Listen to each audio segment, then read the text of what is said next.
It's fall, y'all. Sorry, that was really corny. Hello, everybody. Welcome to another video. Today, I will be talking about the books that I hope to read this fall thanks to Time Travel TBR. So if you've never watched a video before where I talked about the books that I was reading thanks to my Time Travel TBR game, then go ahead and click this card up here, or the original video will be linked in the description. So yes, without further ado, let's get into the rolls. Okay, time for another installment of Time Travel TBR. So let's kick this off with roll number one. Great start.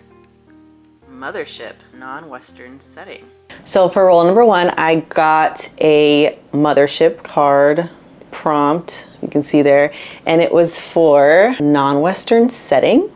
And for that one, I selected The Last Queen by Citra Banerjee Divakaruni, and this is a novel of courage and resistance, as it says in the subtext. So I read Independence by Citra Banerjee Divakaruni before, gave it a 5-star, have recommended it multiple times on this channel to my friends all the time. So I wanted to read another book by her, and this was the one that I was interested in, and it is about the true life events of Jindan, who was the last reigning queen in India's Sikh empire.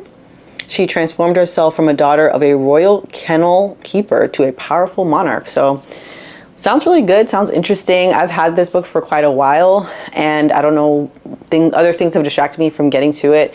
But like I've said in a previous video, I really want to get back into my historical fiction bag this year. 2025 is the year of historical fiction for me. So might as well go back to a tried and true author. Roll number 2. 3. All right, tempad. Husband pick.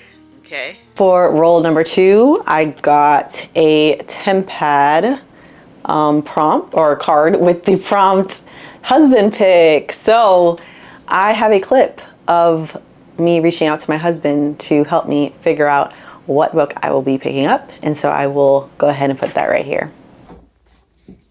Babe. Yeah. I got some books that you need to pick from. It's husband pick for this TBR. Take my hand. Yellow Wife. The House of Mango Street. The Case for Christ. I feel like you've read this one already. I haven't. That's actually your book. Oh. I haven't read it yet. 2 Times Removed.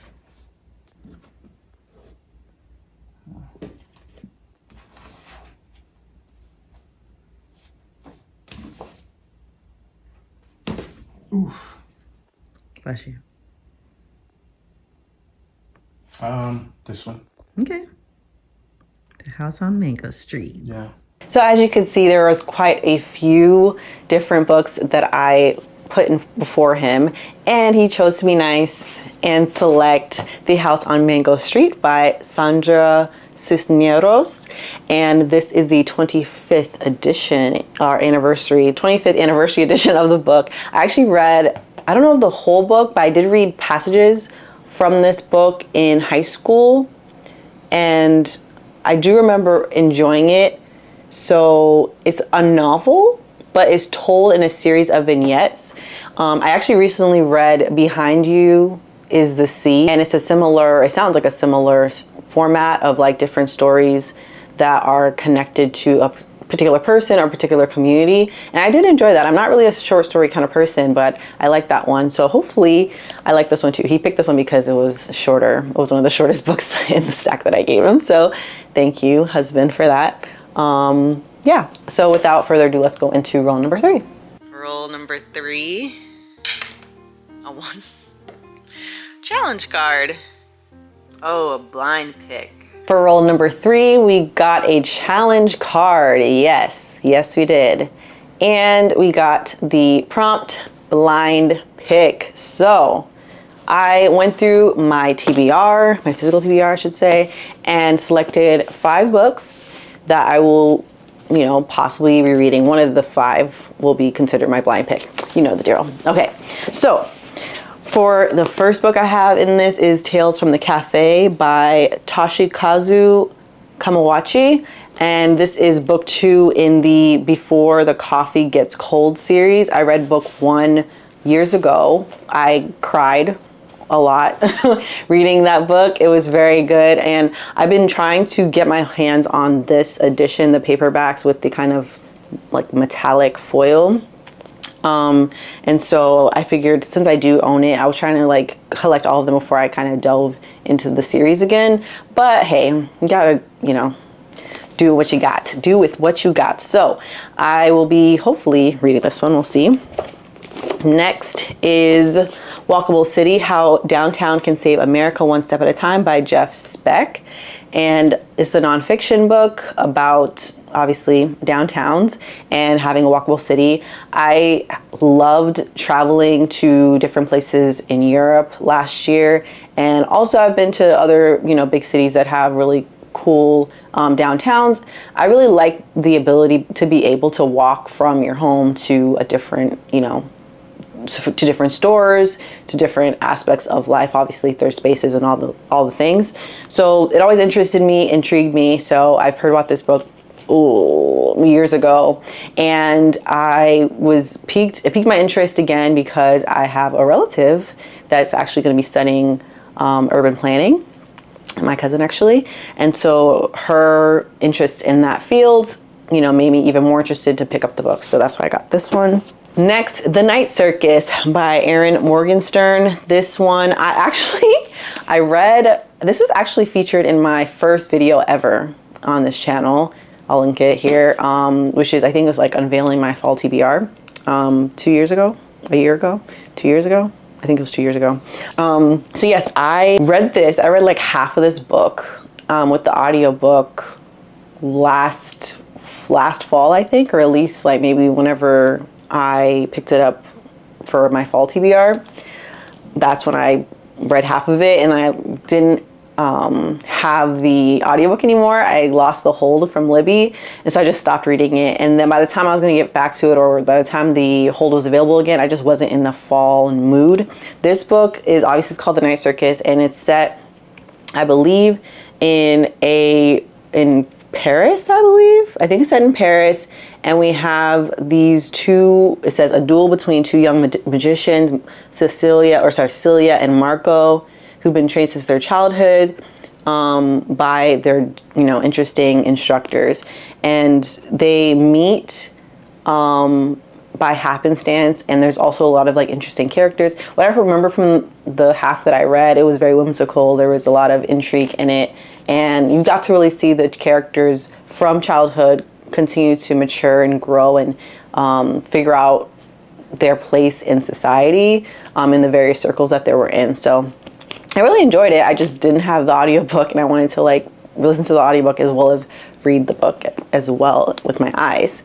So yes, we'll see. It's definitely a fall themed kind of book. Next is All That Is Secret by Patricia Raybon. This is a historical mystery that's set in the 1920s in Chicago. Yeah, I've had my eye on this book for a very long time. This is actually book 1 in a series. Currently, it's a trilogy. I don't know if it's going to continue on after that, if she's making like at least like, I don't know if it's going to be like a new like kind of an Agatha Christie style where there's just like multiple mysteries in the series. But I mean, it looks really gorgeous. I mean, the cover is beautiful. The setting is at a small Chicago Bible college. So yes, fall is the great time to read mysteries, I feel, So, and obviously the color scheme is definitely very fall-esque. And it's historical. So, of course, I'm going to like this. And then finally, we have The Goodness of Saint Roch by Alice Dunbar Nelson and Other Stories. So this is a short story collection by Alice Dunbar Nelson. And this is set in New Orleans, mostly because I believe that's where the author is from. I saw this in Barnes & Noble and picked it up because I read the back, and I've never heard this author before. and I was just curious about reading more of her work. So yep, so these are the 5 books, and like I did last time, we're just gonna go ahead and, oh my goodness, I feel like I'm gonna drop something. We're gonna shuffle this around and see what we get. So let's go ahead and see which one we're gonna pick. Oh man, okay. So we're gonna be reading The Night Circus by Erin Morgenstern. I actually am excited about this. Like I said, I did read half of this book and I did enjoy it. So I'm looking forward to getting back into this world and reacquainted with the characters. Roll number 4. 5. Okay, that was a jump band. Oh no, a book over 500 pages. For roll number 5, I got a jump band card with the prompt, a book over 500 pages. I got this last time too. But I'm going to make a different selection this time, and that is going to be this chunker of a book, The Principle of Moments by Esme Jacemi Pearson. This is a time travel space opera that has 2 different timelines. One is, I believe one is in, yes, one is in 6066, and the other timeline is in 1812. So yeah, that's all I know. It's a space opera, and it's written by a Black author, and I bought this in London on Cecil Street from Goldsboro. So I've been looking forward to getting to this. I actually wanted to read this book later on in the year because I believe the sequel to this series or duology is coming out in January. And at the time of this recording, or at the time of this video, I'm recording this in September. So I wanted to read it kind of closer to the end of the year so that by the time I, read it, that I'll kind of have a recollection at least of what happens in book 1 when I get to book 2. So obviously this is for all of fall, so I don't have to read it in September. I can read it closer to November, which will be even better actually. So we'll see. But I am looking forward to this. It sounds like it's up my alley. I like sci-fi. I like watching sci-fi. I don't really read as much sci-fi as you would think. But with the historical elements to it, as well as it being sci-fi and a space opera, hey, what can go wrong, right? Roll number 5. Another 5. Wait. Another challenge card.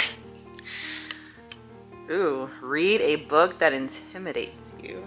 All right, next up, I got another challenge card. And for this one, I got a book that intimidates you. So I'm gonna get a book that I've been wanting to read but have not read. And that is Peach Blossom Spring by Melissa Fu. Man, I've had this book for 3 years now. And the reason why this is intimidating for me is because I have tried to read this book twice, and the only reason why I hadn't finished it or continued on with it was only because the book starts off with a very long list of members in a family, which is great. It's a multi-generational family saga. Obviously, one of my favorite tropes, or one of my favorite tropes, I guess, in a book. But the reason why is because they list a bunch of people, and then some people are not important to the story and some people are. And I just always got a little bit overwhelmed, especially when I'm trying to read like other books at the same time. So I think this is the kind of book that I can't read literally anything else at the same time. I can't like poly read. So yeah, that's why I'm a little bit intimidated. But I've heard really good things about this book from other people that enjoy historical fiction. So I think I'm gonna love it. And I'm excited to, finally read it, get a hold of the story and the characters, and see if I'm gonna like it as much as everybody else did. Roll number 6. 1. Okay, jump band. 5-star predictions. Okay. I'm running out of space. Probably in the shot, sorry. Okay, roll number 7. Oh my goodness, did you see that? I'm gonna roll again just because you didn't see. Okay, roll number 7. A 6. Okay, off the board. Woo. And finally, we got a jump band, another jump band prompt or card with the prompt 5-star predictions. And you know, I had to get this one out.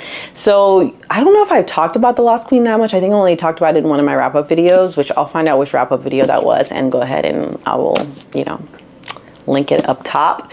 But yeah, so this is book 2 in the Lost Queen series. It's a 4-book series. Book 3 came out last year, and book 4, I know that the author is currently working on writing book 4 right now, so we probably won't get that until like 2027, maybe 2026 possibly, but I think maybe like end of 2026, beginning of 2027. So yeah, I just want to get back into this world with the characters. It's weird because even though I've read Lost Queen and it's been a while since I've read it, I don't have the need to go back and reread it. Because the characters have still stuck with me. I'm still interested in them, and I still recall a lot of key moments in the book, which says a lot to the writing. And anyways, this is book 2, and I did read, as you can see, I did start reading it, and this was my bedtime read book, but I had to stop because the book is kind of intense with some of the characters. There's like something that happens where there is a child that, you know, is separated from their guardian, and it was really stressing me out. And so I couldn't read this before bed. I really couldn't. So, but I will be adding this to my fall TBR because the atmosphere in these books, oh my gosh, it's set in Scotland in the, I want to say it's the 6th century. I believe, yes, it's set in 6th century Scotland, and this is about a lost queen, Langordeth, who was a queen in Scotland, and also she is the twin sister to the man that inspired the legend of Merlin. So a lot of people had said that it's like Outlander meets Camelot.